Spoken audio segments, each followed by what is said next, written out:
Jobbo, I mean, this is the worst nightmare come true for Prince Andrew, but actually the entire royal family as we enter the Queen's Platinum Jubilee year. And it's looking increasingly likely that he may have to try and settle this case.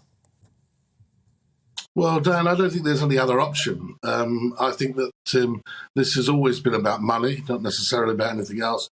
And I think that there will be a deal, because I don't believe that this is in his interest or anybody's interest, actually, that this goes any further.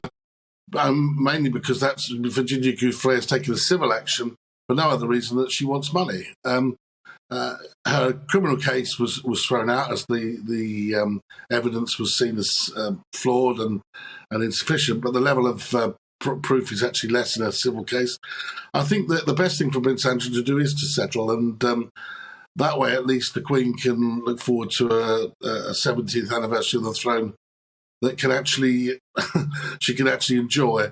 But equally, this is a very serious case. Whatever happens, there is a case of over jurisdiction, unlike what the lawyer just said there. Even if it proves that her claims are correct, he is found guilty, Andrew's found guilty, he doesn't have to pay the money because it's a question of jurisdiction.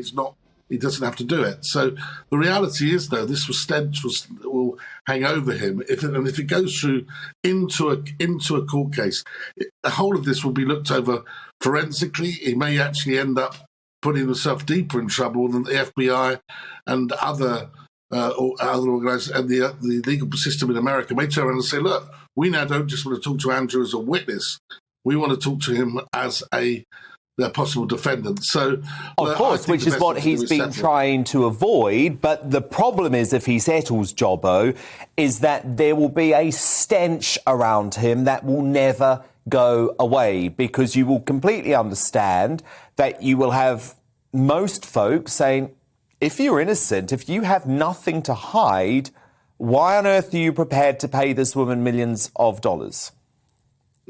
Simply to avoid the further damage to his reputation. But absolutely, I understand that position, and it is the right position to be looked at. But look, his reputation has been run through the mill anyway.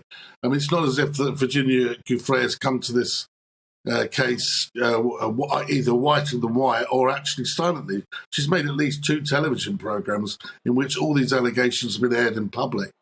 Andrew's only chance to actually rebuff these claims came in that terrible Newsnight interview, which actually did him more harm than good. And I'm sure his lawyers would not want him to have to go through the process now, where he has to do what could be up to a 7-hour interview, being cross-examined by US attorneys. If he didn't cope that well being cross-examined by a journalist, what can we expect? Yeah, I think one key question here is that we do know that Prince Andrew used to have regular massages. He used to like having a massage after long flights, etc. He had a bit of a bad back. He's talked about it himself. Did he get massaged by any of Epstein's girls? Did this girl massage him? That question's never been asked. He says he has no recollection of seeing her. Yet he's in that photograph with her, with the convicted sex trafficker Ghislaine Maxwell in the background. Look, I can see no... if this is about money, which ultimately a civil case is, the best thing to do for him and for the royal family is to settle. And I'm sure that is being discussed at this moment. Well, indeed.